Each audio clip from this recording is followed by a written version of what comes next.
Atenção! Começa agora uma teleaula de História do Ensino Médio. Você vai assistir a teleaula de número 52. Bons estudos!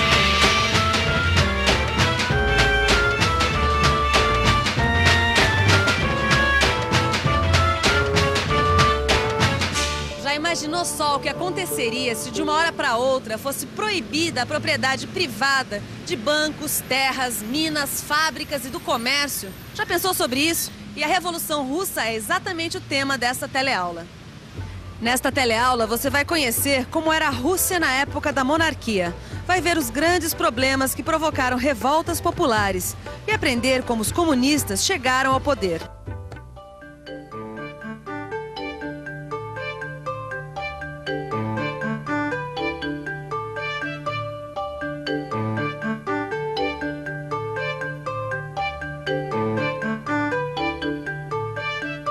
Um dos eventos mais importantes do século XX foi a Revolução Russa, em 1917.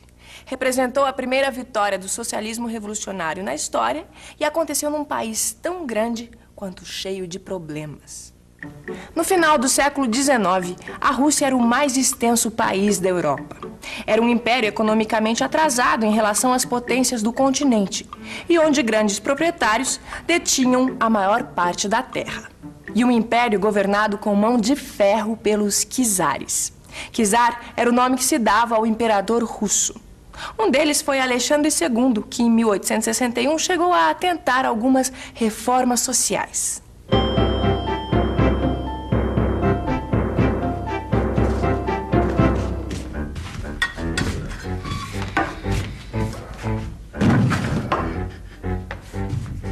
Que bela reforma essa do czar Alexandre II, hein?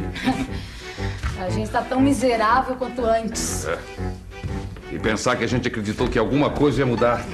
Também, quando ele anunciou que ia libertar os servos e distribuir terras, todo mundo pensou que depois de muitos séculos as coisas iam melhorar para os camponeses. E agora os servos libertos não têm como sobreviver. E as terras estão quase todas nas mãos dos nobres. Olha só quem se deu bem foram os kulaks. Os kulaks. Esses poucos que têm terra suficiente para ser pequenos e médios proprietários. Se pelo menos a gente vivesse em algum outro país da Europa, a gente podia se empregar nas indústrias. Mas aqui... Bom, então quer dizer que servos e escravos eram a mesma coisa? Não é exatamente a mesma coisa, né, Gil? Mas o servo praticamente pertencia a quem tinha terra e quase não tinha direitos, entendeu? Bom, então depois de libertos, além de sem terra, eles não tinham opção de trabalho? Cara, na Rússia não tinha indústria. Tinha um pouco, mas o pouco que tinha dependia da economia de outros países europeus, entendeu? A economia russa estava muito mais atrasada do que o resto da Europa. Entendeu? Mas a Revolução Industrial já estava bem adiantada naquela época, né, Vicente? Sim, adiantada em países como a Inglaterra, a França, né? A economia russa ainda era essencialmente agrícola, aqui, ó.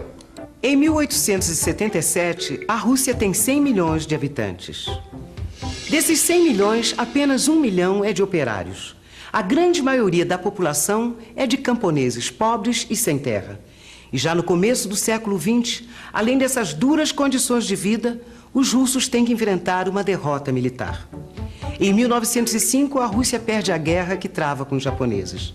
A derrota e a miséria da população russa refletem a incapacidade e corrupção que reina na corte do Império. E o governo tem que enfrentar manifestações populares. Acontecem greves e motins nas principais cidades. O navio encouraçado Potemkin se junta aos rebeldes, mas as manifestações são violentamente reprimidas pelo czar. Num único dia, mais de 1000 pessoas são mortas frente ao palácio.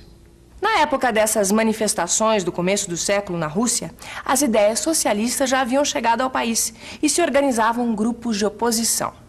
As tentativas de rápida industrialização do país também já tinham criado uma classe de operários. Assim como os camponeses, eles tinham péssimas condições de vida. E as coisas ficaram ainda piores com a participação da Rússia na Primeira Guerra Mundial.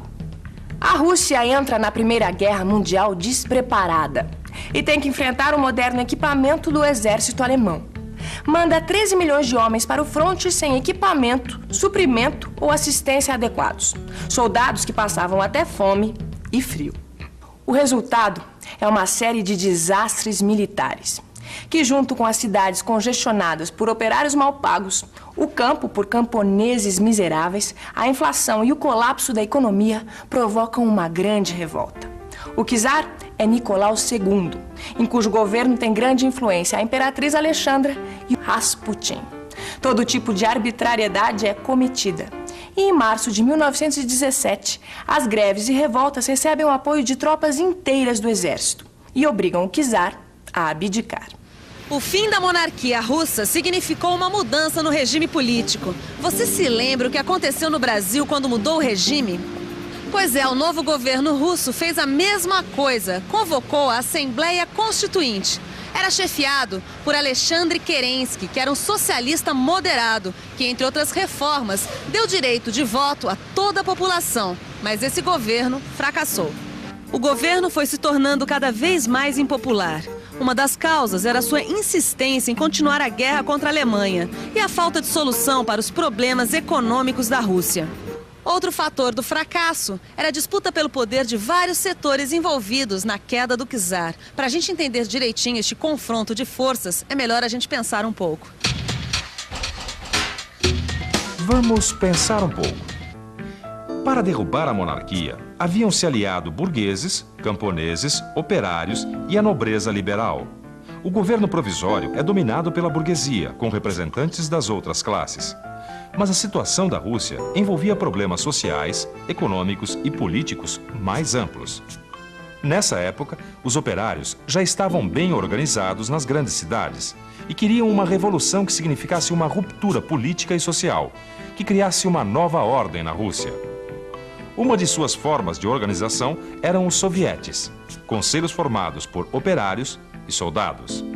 Peraí, Vicente, olha. Oi. Sovietes. Será que não foi dessa palavra que se originou a palavra soviéticos? Exatamente. A maior parte dos sovietes, eles pertenciam à tendência do Partido Social Democrata chamado bolchevique, que significa maioria. A minoria, que era chamada de menchevique, era liderada pelo Kerensky, que é esse aqui, ó. Olha, então quer dizer que no mesmo partido político tinha os bolcheviques e os mencheviques. Exatamente. Só que os bolcheviques, eles defendiam propostas mais radicais, entendeu? E eram liderados pelo Lenin. O Lenin, ele defendia o fim da guerra da Rússia com a Alemanha, a distribuição de terras para os camponeses e o fortalecimento dos sovietes. Ah, pelo jeito as ideias de Lenin tinham a ver com as ideias de Marx. Exatamente, tinham mesmo. Lenin e os bolcheviques, eles pregavam a ditadura do proletariado. Tanto que o Lenin foi perseguido e foi forçado a se exilar na Finlândia. E de lá ele comandou o movimento bolchevique, que culminou em 1917. Em outubro de 1917, a Revolução Popular explodiu na capital de São Petersburgo. A Guarda Vermelha, criada para ser o braço armado dos bolcheviques, ajuda o movimento a derrubar o governo de Kerensky. Lenin assume o poder e toma medidas para a implantação do comunismo. O governo de Lenin confisca as terras da aristocracia e da igreja. Abole a propriedade privada dos meios de produção, como terras, minas e fábricas, e coloca o comércio exterior e o sistema financeiro sob controle do Estado.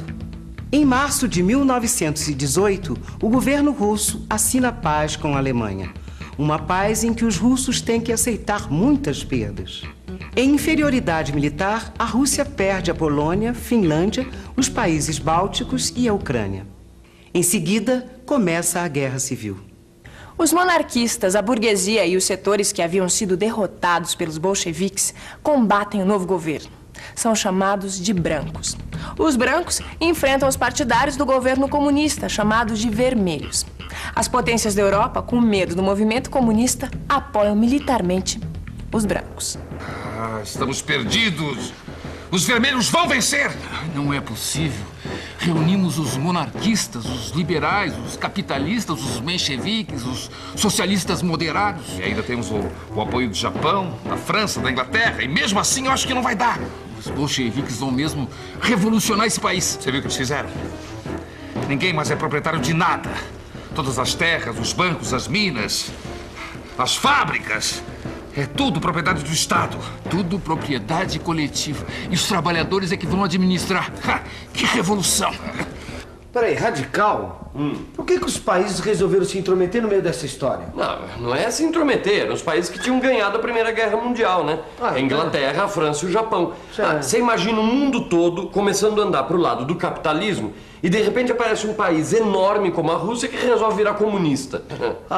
Então eles achavam a vitória dos comunistas russos uma ameaça. Agora, era a primeira vez que isso acontecia, não era, Vicente? Era.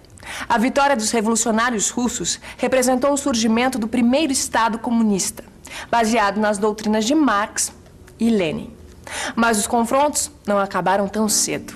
No campo, os kulaks, médios proprietários, foram acusados de trair a revolução e executados. A família do czar, que estava presa, é fuzilada. E a divisão das terras e formação de cooperativas rurais não alivia a fome que atinge boa parte da população. Lenin enfrenta a crise criando uma nova política econômica, uma série de reformas de caráter capitalista e modernizador com o objetivo de acabar rapidamente com o que ainda restava da economia feudal na Rússia. Mas, a esta altura, o Partido Comunista, além de Lenin, tem 2 outros líderes disputando o poder, Trotsky e Stalin. Trotsky acreditava que a revolução só seria sustentável se ela se tornasse internacional, enquanto Stalin defendia o fechamento da revolução no plano nacional, para fortalecer o desenvolvimento interno. Stalin vence a disputa e assume o governo após a morte de Lenin, em 1924. Caro humano, finalmente cheguei a Moscou. Uma das coisas mais impressionantes é o Kremlin. Em séculos passados, já foi casa e sede do governo de imperadores. E voltou a ser centro político do país, desde que a Revolução de 1917 mudou novamente a capital de São Petersburgo para Moscou. Um mausoléu abriga o corpo de Lenin.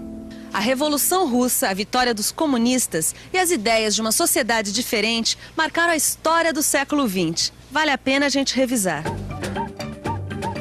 E atenção, se liga aí que é hora da revisão. Na teleaula de hoje, você aprendeu que os graves problemas sociais e econômicos da Rússia provocaram manifestações populares contra o governo, que foram violentamente reprimidos. Viu que o governo do czar Nicolau II mantinha o país numa desastrosa guerra com a Alemanha e que a corte era marcada pela incompetência e corrupção. Aprendeu que vários setores da sociedade se uniram na Revolução de 1917 para acabar com a monarquia e que durante alguns meses o poder ficou com a burguesia. E que os bolcheviques, liderados por Lenin, que defendiam a ditadura do proletariado, tomaram o poder, aboliram a propriedade privada dos meios de produção e implantaram o regime comunista após vencer a Guerra Civil. A foice, representando os camponeses, e o martelo, representando os operários, se tornaram o símbolo do regime soviético. Nos anos seguintes, esse se tornaria o símbolo de uma das maiores forças mundiais.